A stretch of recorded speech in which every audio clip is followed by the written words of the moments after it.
Hello, everyone. Happy Sunday. This is Act Now Live. I'm Dr. Natalie Phillips. Hi, everyone. I'm Reggie Corona. And come on in and join us. We are going to go over just a few logistics here and mostly our YouTube. So we're so glad that you can tune in, and we are, live every Sunday, 3:00 p.m. Pacific Standard Time and 4:00 p.m. Mountain Standard Time. But if you happen to miss us, don't worry, because we always load up our shows every week to our YouTube channel right here. So you can see that all you have to do is type in Act Now Guide, and then number 2, subscribe. And then number 3, turn your notifications on. And so if you happen to miss it, find the replay there and you should be good to go. So hope you guys are having a good Sunday here. I just had to turn that off. How are you doing, Reg? I am good. Hanging in there. Can't believe we're almost at Thanksgiving. How are you? I know. Well, I have to admit, we did set up the Christmas decorations over the last 2 days. I think we all need a little bit more, nice, good spirits and holiday spirit and Christmas decorations. So I normally don't do anything until after Thanksgiving. I don't even listen to Christmas music, but I felt like I had to put up the Christmas decorations. And oh my gosh, it just makes me happier. I don't know about you. I'm not big on Christmas music, but my daughter just keeps forcing me. And so we normally wait till after Thanksgiving as well, but I've noticed that the Christmas music has started to enter the house. And I don't know, do you do a real tree or an artificial tree? No, we actually do an artificial tree. Okay. We let's see, 1, 2, 3, 4, 5. We have 5 trees up now, but they're not all big. There's one in the main, room, or like our piano music room. There's one kind of in the dining room that we set up. And then I went to my aunt's house and one year in Washington, and she had a Christmas tree in every room. Like little ones. Yeah. So the kids both have one. We decorated another extra one, and I get all of these after Christmas sale ones that are, smaller.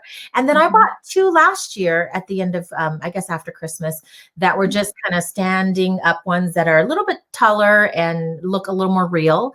So we set those up, and I don't know, it just feels really, really good. Yeah. To have all those trees around. Yeah, we normally go and stand in the line and get a real tree. We love the smell of a real tree, but I'm getting, the care of it is getting old for me. And so I told Daniel that I think this year I really want to go after Christmas, so after Christmas sale, and see if I can find an artificial tree that I like. They are so expensive, especially the ones that I like. The ones that look very real, they're just really expensive. Yeah, that's where I go. I don't know if you guys are just tuning in. I see there's a lot of people tuning in right now. So tell us if you're a before Thanksgiving or after Thanksgiving, Christmas decorations and music person. I know Mary's here, Mary Campos. It's good to see you. And she says she's already started, I believe, when we had her on a call, that she's already put up some things, or she listened to music. But yes, I had to talk myself out of the real ones a long time ago. It seemed a little bit easier. So I feel good because we have a lot of Christmas stuff around, and it just cool. Yeah. Yeah, we'll be there next week as well. We're going to do it early. I think it helps this year with so many things going on. It helps to take your mind off of all of the other things and focus on the beauty of the year and the joy of the year. And yeah, absolutely. All right. So if you're just tuning in, we do this this show, Act Now Live, is every Sunday, 3:00 p.m. Pacific Standard Time, 4:00 p.m. Mountain Standard Time. We're so glad you're here. It's good to see you. Today we were talking a little bit more. We've had a couple of different events and workshops, and, Reg and I have done a couple different masterminds. And I know we talk a lot about masterminds or accountability, but we thought that, Reg being a strategist, to talk a little bit more about accountability strategy. I love those words. When we kind of were preparing for this show, she was talking about having accountability strategy, and we wanted to dive in a little bit deeper with all of you, besides just talking about, yes, you need accountability, and, you should probably find a person and all that kind of stuff. But we wanted to give you some easy steps to get started in finding that accountability or preparing yourself for this type of accountability strategy. It is a strategy. It is. Yeah. So that's what we're going to talk to you guys about today. Anything else, Reg, before we go into we have 7 different ways that we can get you guys started on setting up accountability. No, not really. Just the fact that at first we talked about, are we talking about accountability too much? And we were like, heck no, because that's what we're all about. That's how we got to the book. That's how we are, Yeah. accomplishing all of these things. A big part of our brand with Act Now and what we do in this movement is about accountability. And you Mhm. do have to make it a strategy, just like goal setting is a strategy, and you define what it is you're going after. You have got to have the accountability piece in order to really be successful. Yeah, and what's funny is we just started a new mastermind, and we Yeah. started about setting goals. And oh my gosh, I mean, I was thinking about the topic of accountability today too, and I was like, oh my gosh, we just set those goals up on Friday, and it's already making me feel like I got to get it done by the next time Yes. that we meet with our accountability group, our mastermind group. So it works, you guys, and I'm hoping that you guys get on board with some of our tips, at least to get you started. We really want to set you up for the new year. That's why. And so that's why we wanted to kind of talk a little bit about it. So let's talk about the first one. There's 7 ways. So hang in there. We have 7 different ways for you guys to kind of get started and to take into account the strategy that we're proposing to you to just get started. Maybe it's just a few that you take that works for you, but anything that you do that we're talking about is going to get you closer, right, to starting this up here. And we really do believe, like Reg said, that it's important to have this accountability. So the first step to the strategy would be envisioning your future and taking ownership. Now, this is about mindset, right? This is about that time to think about, where are you? What can you get done? Making sure that I think one of the biggest things is just knowing that it's what we put in the post too, that everybody can have this accountability. They're capable of having it, but not everybody has it set up, right? What does this mean to you, Reg? It just really means that in order to set yourself up for success, you have to start with the end in mind. You have to know what you're going to go after, and you've got to envision that as your future. This is what I want. This is what I dream of. This is what I'm going to make happen.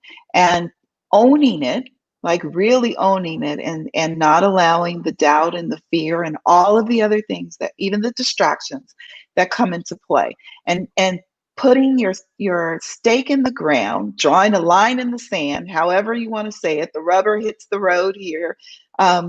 This is where I am going to state what my vision is, and I'm going to own it, and I'm going to stay committed to it. Yep.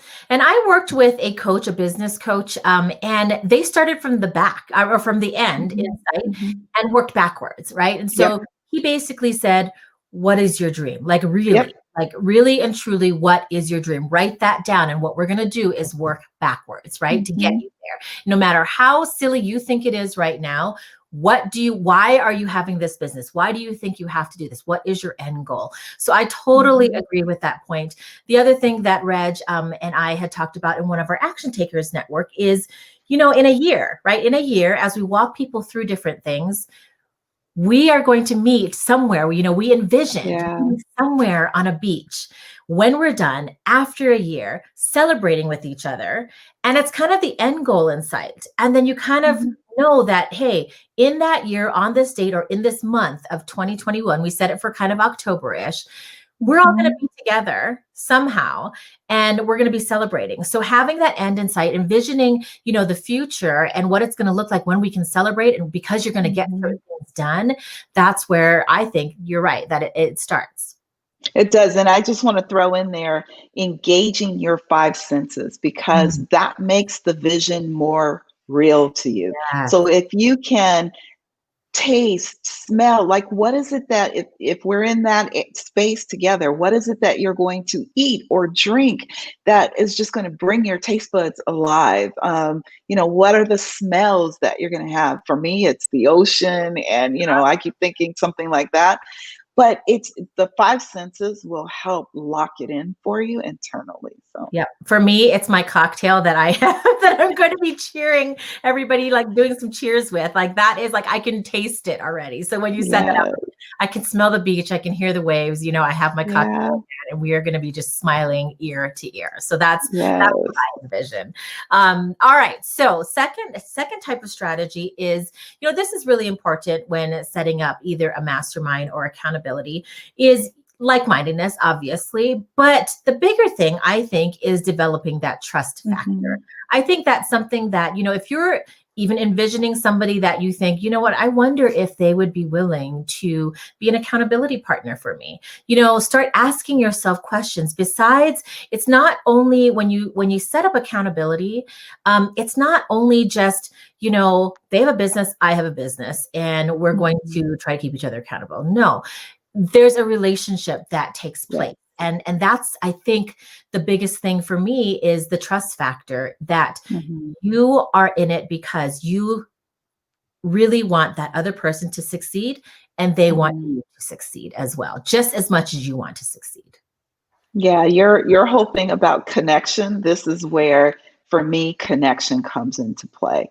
Because it is true, not everybody is going to be for you, and not everyone is going to have your best interest in mind. So looking for those who want to move in the same direction and who have the same aspirations. They don't have to want the same things, but the same desire to go after things is the like-mindedness that we're talking about, and that trust factor.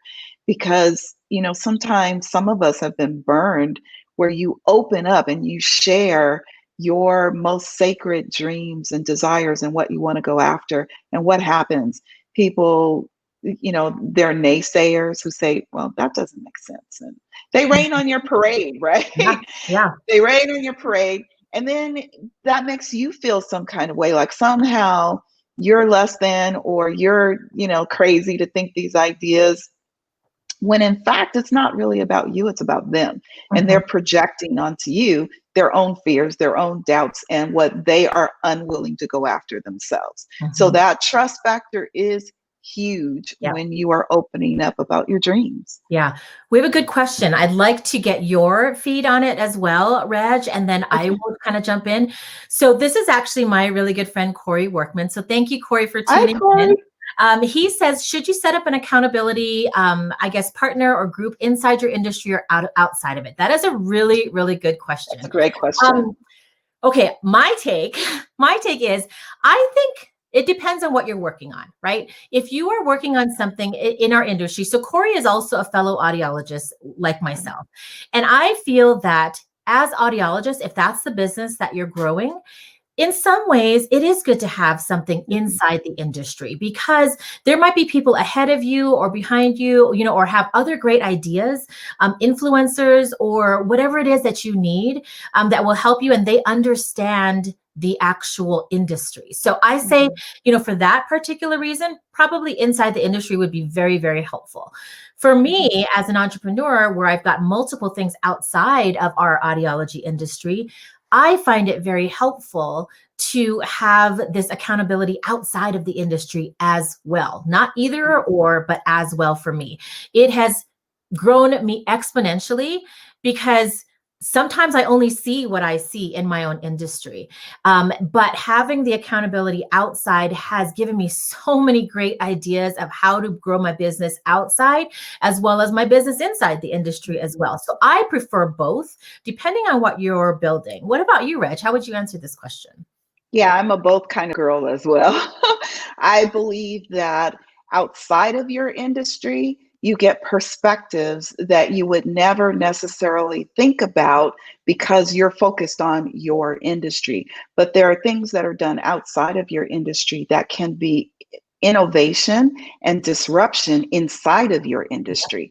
And I think that that is so critically important. But in addition to that, I agree with you. If you can get with people that are in your industry, then you can also find people who are maybe 10 steps ahead of you, who have done something you are trying to do, and they can give perspective and feedback and help you to move in a way that might otherwise take you longer. So I'm with you. Both is really important. Yeah, that was a good question. That was a great Thank you. question. Yeah.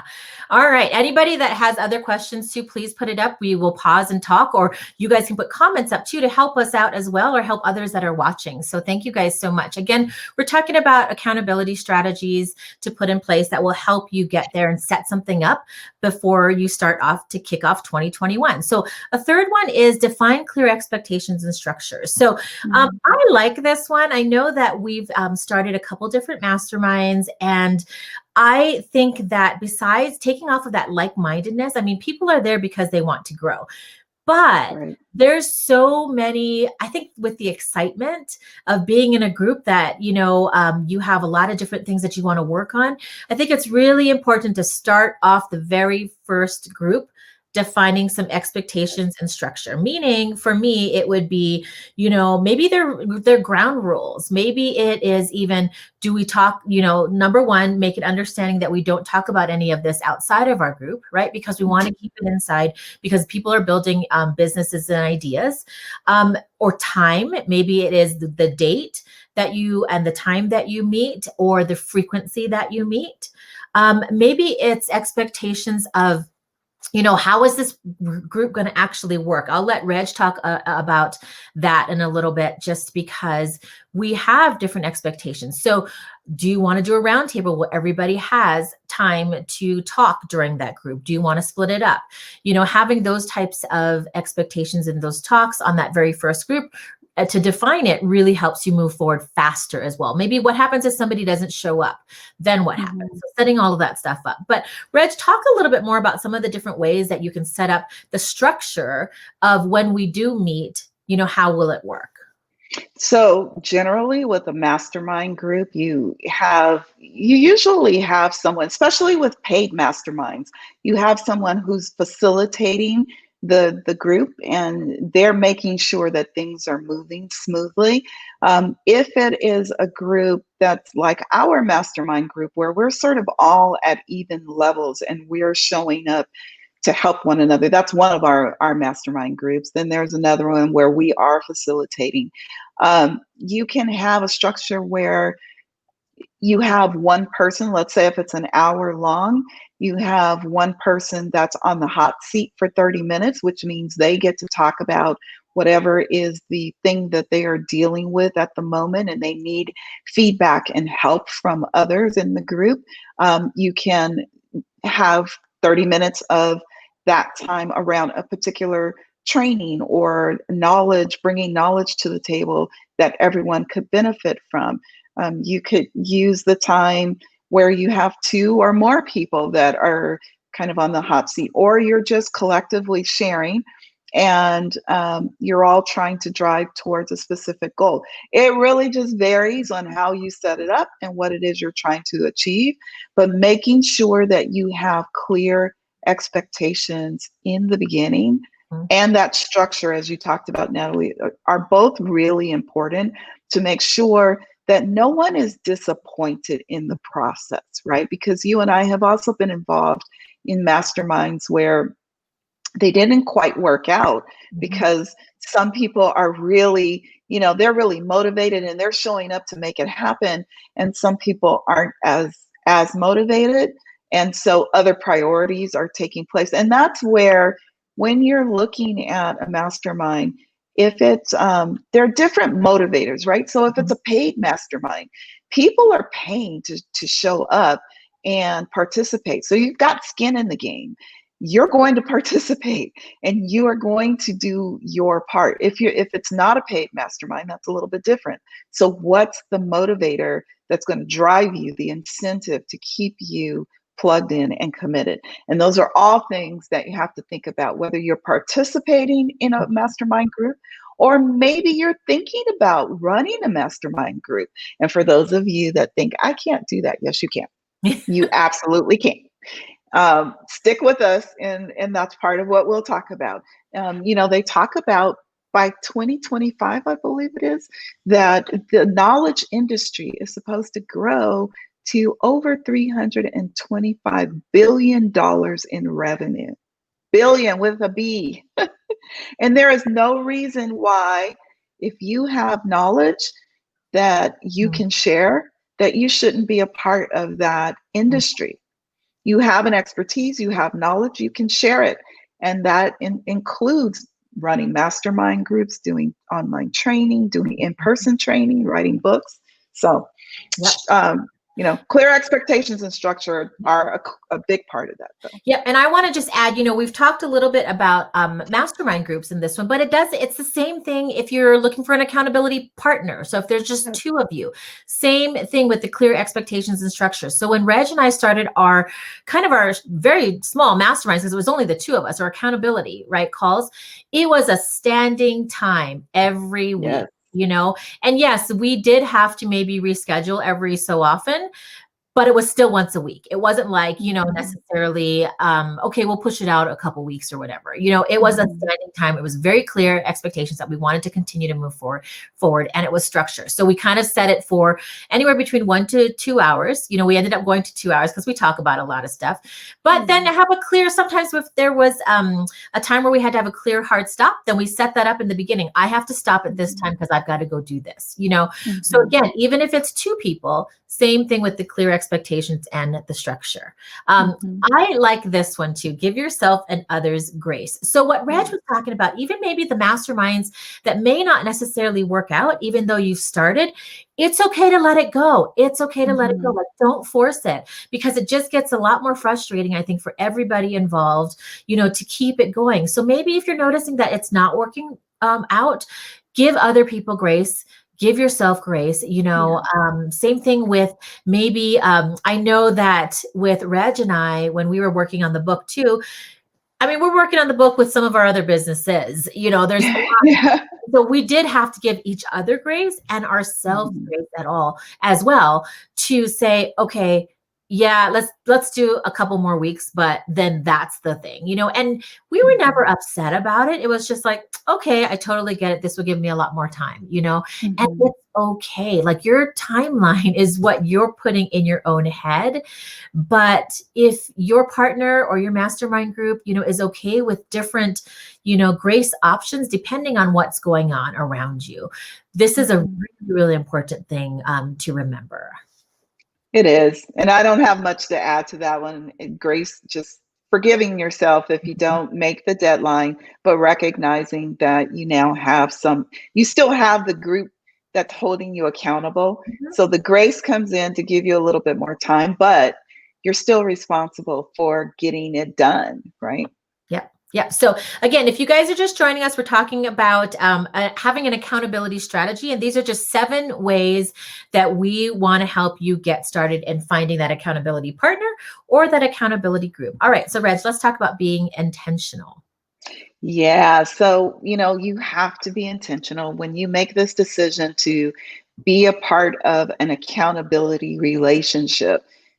Part of the strategy is to be intentional. So make sure that you are thinking about what it is you're supposed to get done, how you're contributing to the relationship, whether it's with one other person or it's more than one person.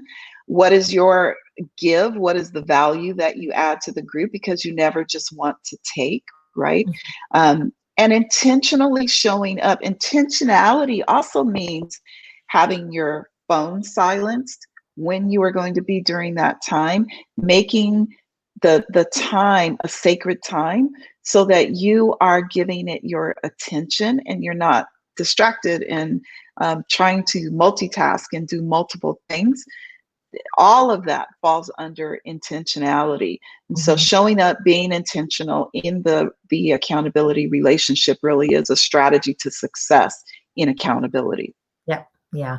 All right. So hang in there. I'm so glad you guys are still there with us. So we have 7 ways to help you kind of find this strategy to be accountable to either someone else or a group. Number 6 is problem solve and find solutions. I love this because this is like, to me, where it helps me the most.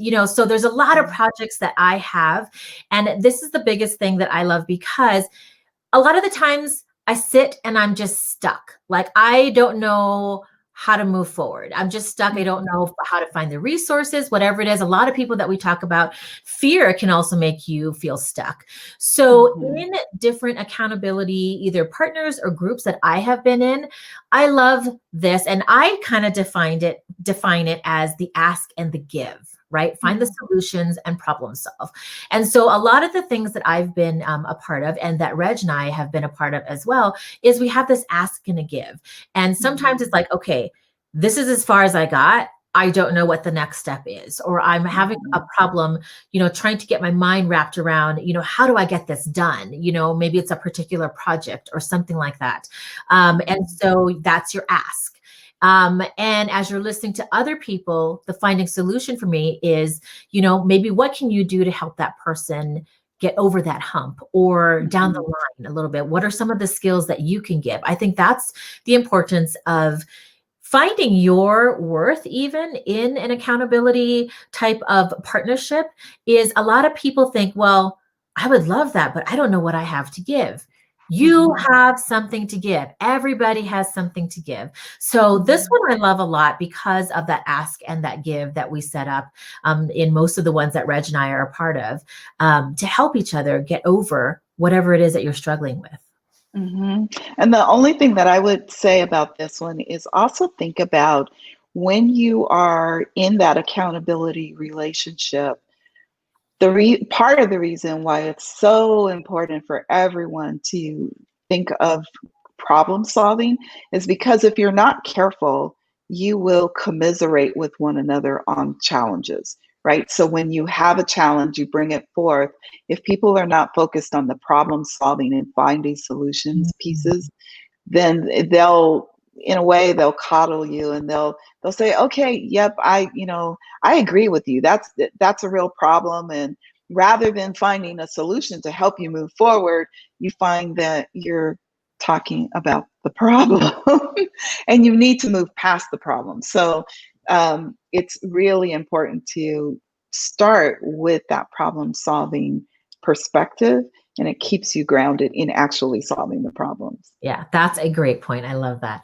All right. And the last one, thank you guys so much for hanging in. The last tip that we have to getting an accountability strategy set up is, we've talked about this before, setting goals and make sure that it's results driven. So again, with the most recent small little mastermind group that we've been in, the two things that we had everybody list was that ask, and then Mhm. also to set a goal by the next time that we meet to have done. And so it can be a smart goal, a smarter goal that we've talked about. Make sure that you're setting goals, but also so that you have the ability to make sure that it's almost like school, like you're turning in your work, right? The next time that you are meeting with your accountability group, Mhm. or your accountability partner, that you have some results to either share, or it could be results like, okay, I did it, but now I'm at this particular thing. The only way that you're Mhm. going to continue to take action and move forward is to actually do something. And so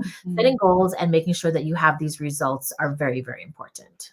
Mhm. It's extremely important. I mean, it's the end game, right? It's why you are in that accountability relationship, to drive towards results. Because if you're not going to get results, if you're not going to get to the desired outcomes, then you're actually wasting your time and the time of others, which, leans back on all of the other 6 items that we talked about. So I love the fact that you set this one as the final one, because this is all about getting to your goals and dreams and getting things done.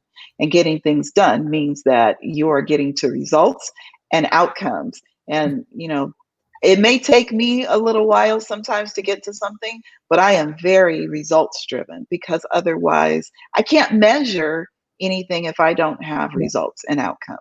So. Yeah, yeah. And, just looking at what we did recently too, I remember talking to Reg the very next day after our group, and I said, "Oh my gosh, I am so, so excited. I'm supposed to be on the hot seat in 2 weeks." So I already started to think, okay, I've got to get this thing done that I told them I was going to get done. And as I started to think about what I needed to get done, it's almost like a weight lifted off of me because I knew that I was moving forward again, and I wasn't stuck and I wasn't still, because I had some great opportunities and great suggestions from people, to get moving. And so for me, accountability is everything. It makes me, move forward. It makes me, sometimes if it's just me keeping myself accountable, I can let things slide and I can Right. justify anything, right? And okay, Yeah. I was just tired, or like I have so many things I'm working on, so I'll just put that off on the back burner. So having the accountability right in your face, and having people who want the same thing and want you to succeed as well, is key for me to take action. Yeah. And I'm excited about this topic, especially now, because we've talked about this before. Mhm. So many people have gone through so many things this year, and they're continuing to go through things and experience challenge. Um, Not everyone, obviously. A lot of people are succeeding in their goals and they're doing well, but there are a lot of people that are struggling with things. And I think now is the time to really, if you're on that side of you've had struggles, really self-assessing and looking at, this year is a wake-up call. This year is a wake-up call for so many reasons. It reminds us that tomorrow isn't guaranteed. It reminds us that no amount of outside influences, like an election, like the legislators and the president even, none of that really is going to dictate the outcomes. They affect us. Mhm. Absolutely, they affect us. But they will not dictate the outcomes of your life the way that you will dictate the outcomes of your life. So now is the time to say, I'm putting my stake in the ground. I'm changing this from now on. And the things that I want to do, I am going to do. I'm going to go after them. I'm going to stop letting fear stand in the way. I'm going to join this movement of acting now. Mhm. And I'm going to start taking action now. And in 2021, I am going to accomplish something that I've been wanting to accomplish for a long time, but I've allowed myself to be held back. I'm tearing every barrier away.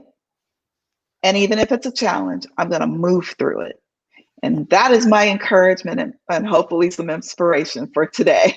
Yay! Yes, well said. See, that is why, right? I mean, that's why I love her. She can inspire, so many people. And hopefully, you guys come join this movement with us. Come join us on Yeah, Act Now if you haven't liked our page yet, or join our private Facebook group as well. We would love to have you come share with us what you're working on for 2021. yes, We would love to know. And that keeps you accountable too, is posting it in that private Facebook group. It doesn't have to be yeah, publicly. It'll be in that private Facebook group. We can all cheer you on, but post what you're working on. And we are going to continue to be here for you for the rest of this year, getting you going to get this 2021 kicked off with a big bang. So we will be back next week, 3:00 and, p.m. Pacific Standard Time, 4 and o'clock Mountain can Standard I Time. do a shameless plug? We Yeah, don't do this, of course, but it's our show. it's our show. If you have not gotten our book, please think about getting it. Actually go out and get it. It's really a good book. I'm so glad that we were able to birth it and write it, but I remember the first time that I actually read it not as an author, but as a reader. And I thought, oh my gosh, there are some great nuggets in this book. And every time you purchase a book, a portion of the proceeds go to charity. Yeah. So that's my shameless plug for today. Yay. All right, you guys, it's so good to see you. Everybody have a great Thanksgiving. We'll be back Yeah. after Thanksgiving, but we are so thankful for you, grateful for you as well for tuning in. Thank you guys so, so, so much. And we will see you guys all next week.